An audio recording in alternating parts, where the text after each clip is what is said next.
Planet Labs just reported a massive $152 million net loss for the quarter, which sounds like an absolute disaster until you realize it was actually triggered by their own stock price going up. It is completely backwards. So it is March 19th, 2026. We are looking at the Q4 print for Planet Labs, ticker PL. And Miro, this is one of those reports where the headline numbers are basically lying to you. Yeah, they really are. You look at that GAAP EPS of negative 48 cents, and it looks horrible. But like you said, a huge chunk of that, roughly $122 million, is literally just a mark-to-market accounting hit on warrant liabilities. Their stock ran up, so they had to take a non-cash charge. It is basically paper noise. Which is honestly the funniest reason to post a huge loss. And really quick, standard disclaimer, nothing we say here is financial advice. We are just geeking out over earnings over her virtual coffee. But okay, let me give the real operational numbers. Revenue came in at $86.8 million, up from $81.2 last quarter. But non-GAAP gross margins actually dropped. They contracted to 57%, down from 60% in Q3. So they are growing, but profitability is, well, it's slipping. Right, except the margin slip is not a mistake, it's structural.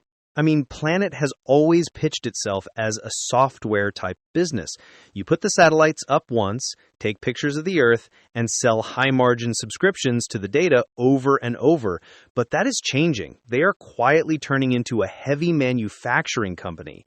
To secure these new sovereign deals, they're agreeing to physically build custom satellite fleets for foreign governments. So they're moving from a SaaS model to basically contract aerospace, which, I mean, they're still doing the Earth observation side.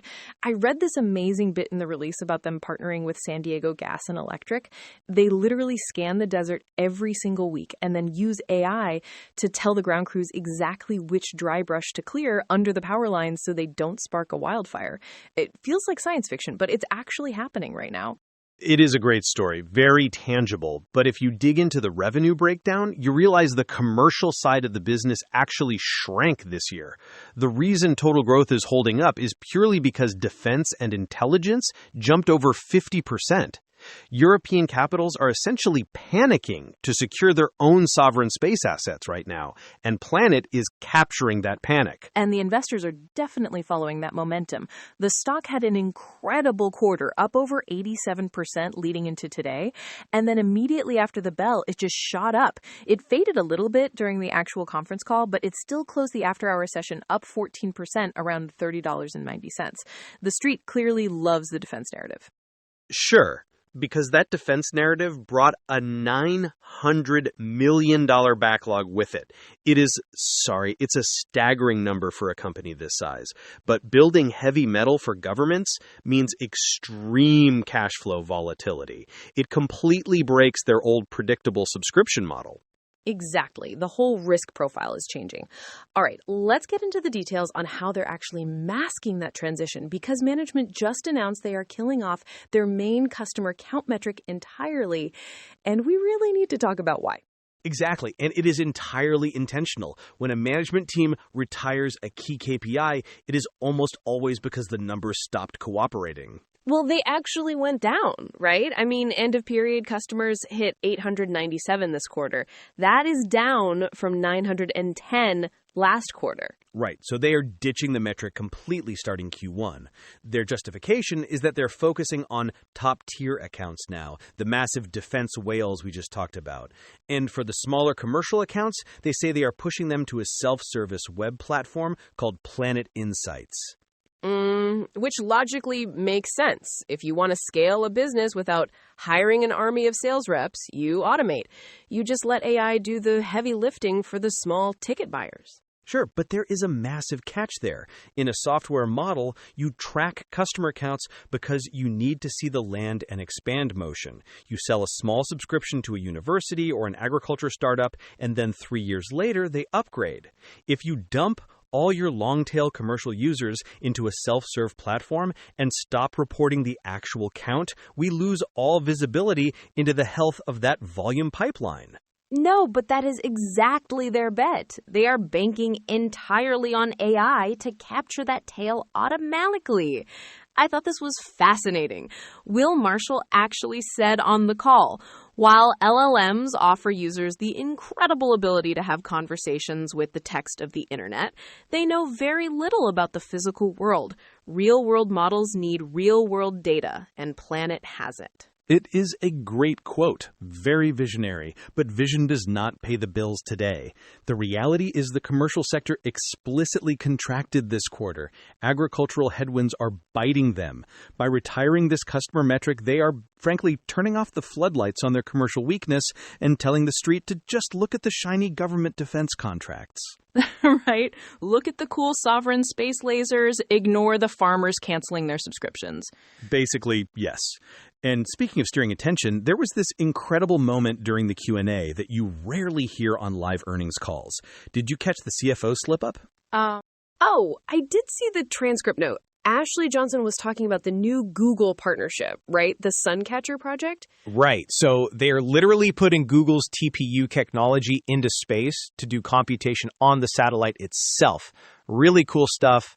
An analyst asks about the economics, and Ashley Johnson accidentally calls the compensation they get contra revenue. Which means it would actively reduce their reported top-line revenue. Exactly. And you can almost feel the panic in the room when she says it, because a full beat later, she physically interrupts another speaker. She just cuts right in and says, first of all, I just want to correct myself. It is not contra revenue. It is contra R&D expense. Wow. That is a completely different side of the income statement. Oh, it is night and day. If it is contra R&D, it basically masks their operating costs. It subsidizes their research spend without punishing their top-line growth.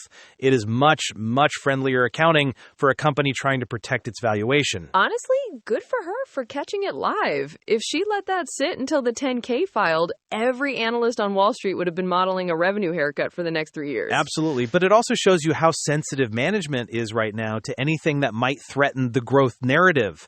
They are running on a very thin margin of error while they pivot the whole company to becoming a hardware builder. So they're masking the commercial decline, changing the optics on their R&D spend, and just hoping these huge defense wins provide enough cash cover for the transition.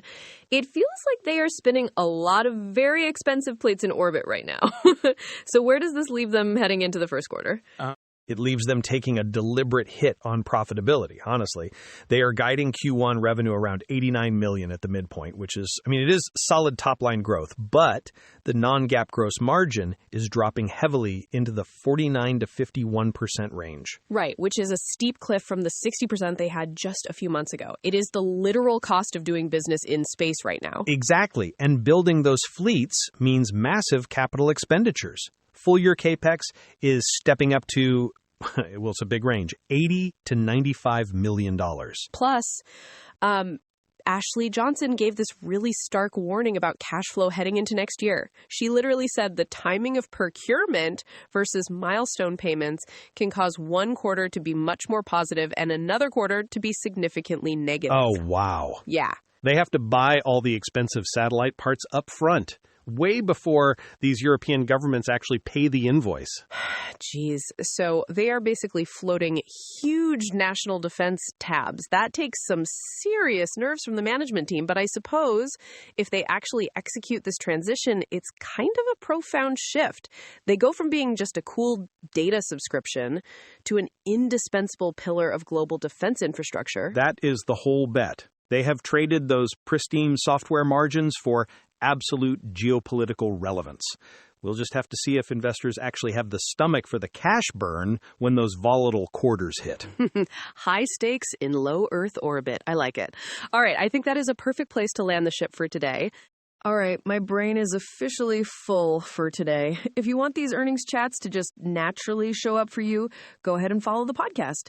Just a quick transparent note that we use AI to help generate these episodes, which is honestly how we survive reading massive SEC filings overnight. Send your feedback or ticker requests over to earningsunscripted@datamadness.ca or grab the X link in the show notes. Thanks for hanging out with us, and we will see you next time.